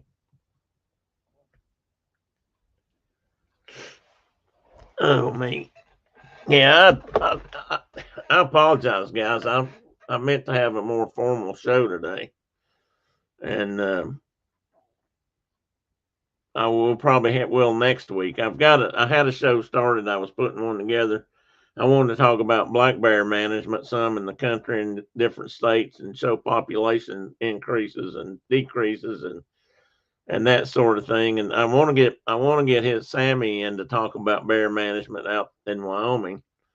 And I'm pretty sure Dave's going to get his fly tying rig with some new software or some new cameras, and we're going to do some more fly tying here before too much longer. At least every once in a while we'll do that. I'm pretty sure that his buddy Chris is. I know I just heard my phone click. Oh yeah, it's still snowing. Oh, there's a picture of the road. So here you go. I don't know if you guys can see this. I know you can't see it real well, but that's what it looks like. That's the road right here. Right down there around that curve, that's the highway in front of our house. So as you can see, it's kind of covered up at the moment, and there's not been a snow plow or anything out here today. We do have a few snow truck plows. This highway in front of our house happens to be a state highway, so it gets a little bit more treatment than most of the other roads around here. So we may get cleared off today, and a lot of the other roads around here won't. So that's just what it looks. I know it's not a big snow to you guys, but nonetheless, it's quite a bit for around here, and that's what the roads look like.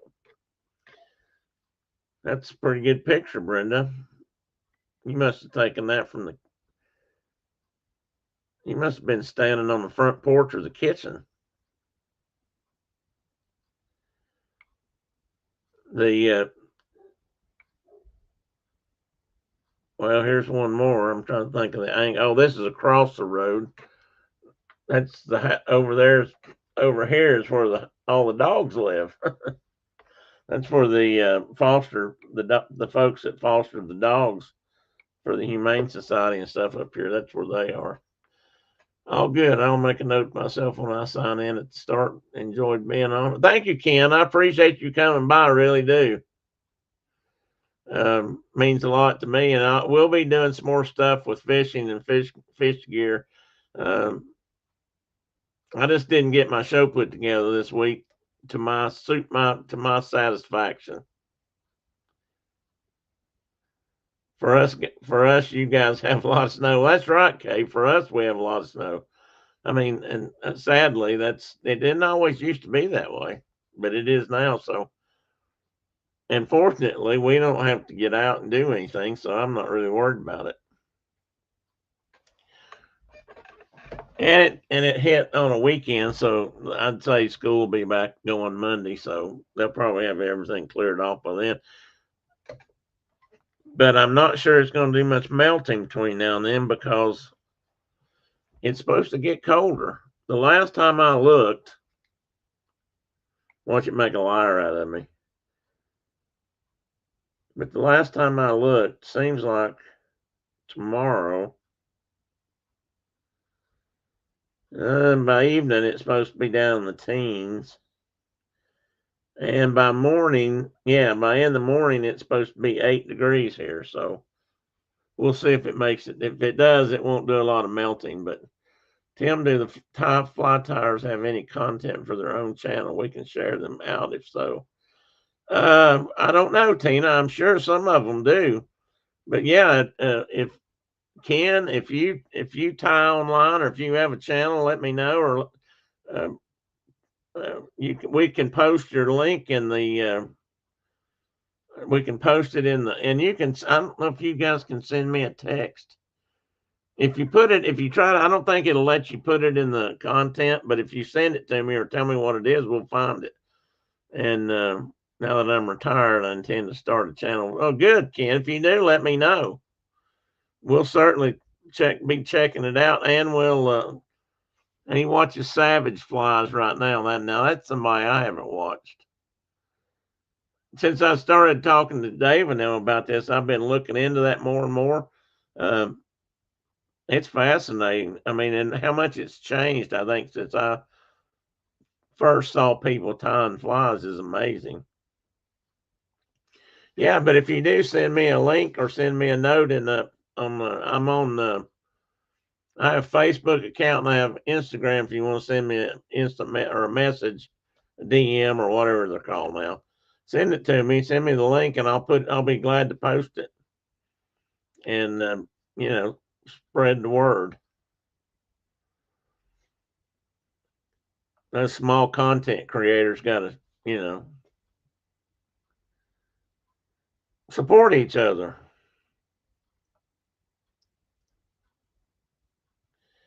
Well, Ken, if you sent me a Facebook request, if I haven't already clicked it, I'll be sure to do that. If it's under this name, I'll make sure I do. I've been trying to, when I get that stuff these days, I try to look through and make sure it's people. There's so many fake accounts out there now. I'm quite sure that there could be a Tennessee Bear account out there if anybody thought it was worth anything. Okay, Ken, I'm gonna write that down, Ken, just so I don't forget it. And I'll make sure I go look at that today.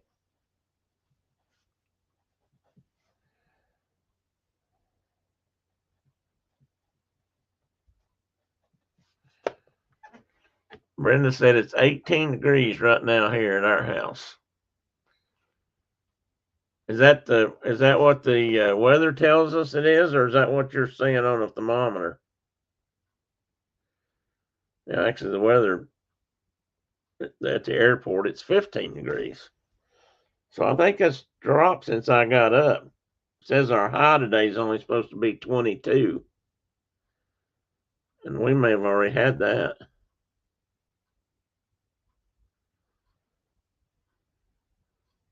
Well, I don't see 22 listed anywhere since 12 o'clock last night. Looks like 816 or 18 might be as high. My thermometer on the door has a memory function for the coldest in the last 24 hours or something. I think it said 14. That's not much warmer than us. We're at 12. Yeah, this is a pretty good cold snap for us. It's not been this cold in a long time either. Not just the snow, but the temperatures have changed so much. It just doesn't get this cold a lot.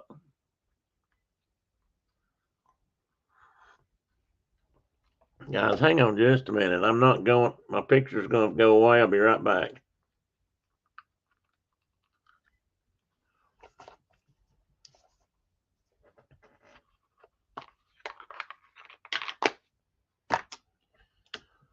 Now, better. 17 degrees in Clinton, Tennessee. Clinton is about, I don't know, is it 40 miles west of us? Almost due west, probably about the same latitude. I don't know, maybe further than that. I never thought it was very far, but when I actually measure it by road, it's usually further than I think. So let's just measure it and see.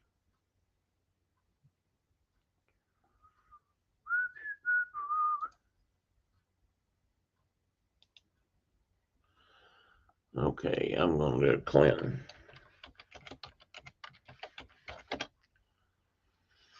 Well, according to this, you're 76 miles. Actually, you're just a little bit south of us, Dave. I didn't think you were. And I'm a lot closer to Shannon. Shannon's only about,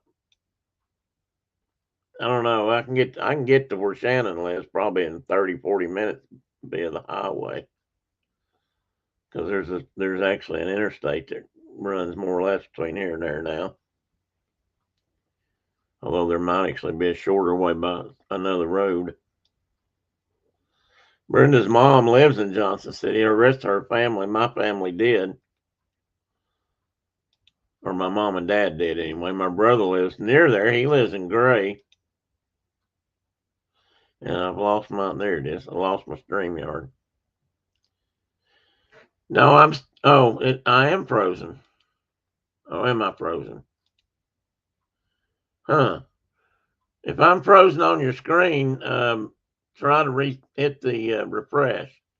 And I was frozen, so sorry about that.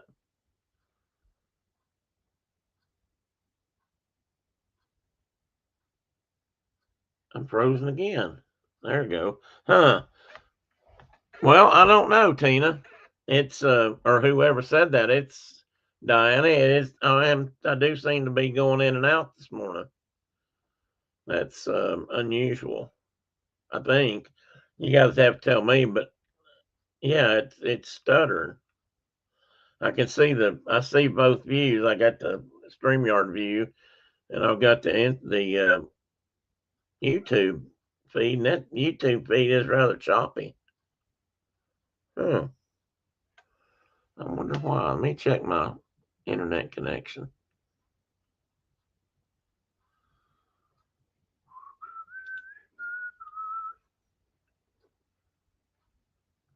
Well, if I can find it.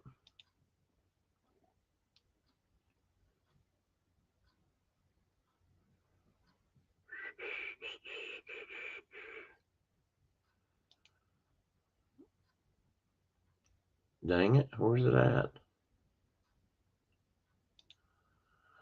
Now I can't remember the name of it, what the speed check is.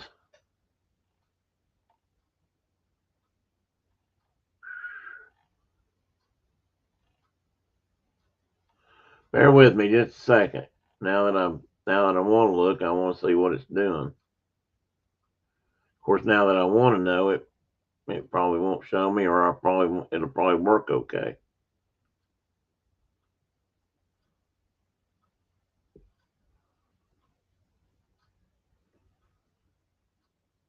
There it is. Let's see what it's doing here.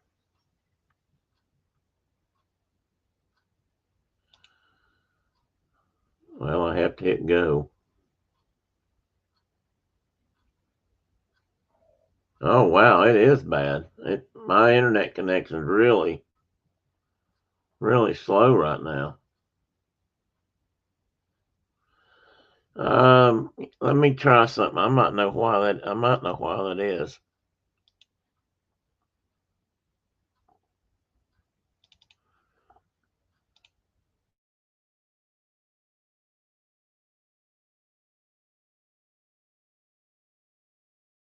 If it changed then for you guys, I want to see if it changed the speed.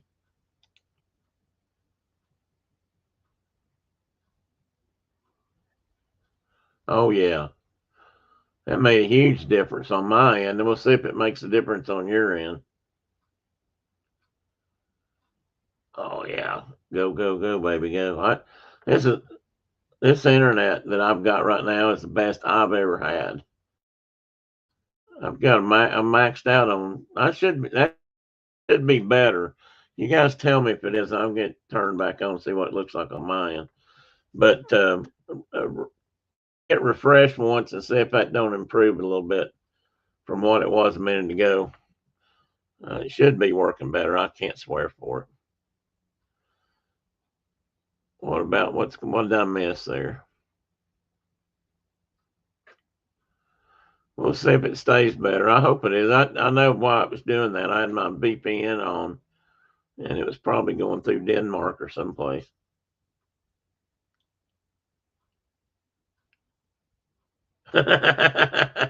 It's all because of my Diana. I'm frozen. Didn't you see my thumbnail? I had a thing with a squirrel on it that said, "Want to build a snowman." I don't know if anybody picked up on that or not. Trying to be cutesy, you know. Who am I missing here? I saw something. Oh, she's in her jammies. I got it. That's what I meant. Yeah, she picked something up I told her not to pick up. Now she can't hardly move. Thank you, Tina. I knew somebody would, even if you didn't say anything. I felt pretty sure somebody in this crowd would pick up on that. I don't know that my wife did. So there you go. So thanks, Tina. You know, she gets to stay in her jammies, and I got to go out in the snow, which actually I'm not complaining. Even now at an advanced age, cold weather doesn't bother me like it. As Elsa says, cold never bothered me anyway, much. Maybe that's because when I was younger, I did have to work outside a lot. Maybe I got used to it. I do remember when my mom always kept our house kind of warm anyway. But I would work outside for my own jobs and working for the part time for people, and I'd be outside a lot in the winter, so I got kind of used to it. And then I'd come home, and my mom would just it'd be like sweat. I think it was a sweat bath. I would just, in fact, I used to sneak and open my window up in my bedroom in the winter and close my door so my room would cool down. Of course, mom and dad wanted to kill me for it. It was one of those things where they say when you start paying the electric bill, you can leave your window open. So I kind of get that now. Brenda left our door open to the garage, between the garage and the house, one day, yesterday or day before, and I asked her why. Well, it was because little Chloe had gone out to hunt mice in the garage, and she didn't want to come back in. She thought she might if she left the door open. And I told her when she grew up and paid the electric bill, she could leave the door open if she wanted to, or when I wasn't around.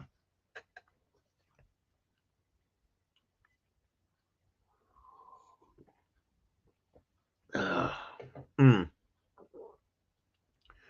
Well, guys, it's noon. I probably killed about enough time for you guys this morning. I'm gonna say that we've had a fun morning. Next week, I'm gonna, if nothing changes, I'm gonna talk about black bears. And Tennessee is one of the few states out there that actually has a ongoing black bear management plan. I'm going to try to talk about that. That's published at least. Some states do. Some states just write it into their basic annual wildlife. Well, I guess I have to say a plan, but there's a difference between just a basic. This is how we're going to do it this year versus writing a management plan that's set out to go over a number of years and actually manage the populations good up and down. He says they used to have our house at 65 and it was fine. Now with Chuck on blood thinners, it's at 75. Makes a big difference. I can't figure out why Brenda used to be cold all the time, and I would be hot. And now it's almost reversed, but I'm not on blood thinners. But we hadn't shifted that much, but she tends to be warm, and she says that's got something to do with menopause, I believe. But anyway, maybe. But it takes me a few minutes to get warmed back up now, but it more so than it used to. Diana says I have a fabulous rest of the week. Oh, okay. Thank you, Diana. You too.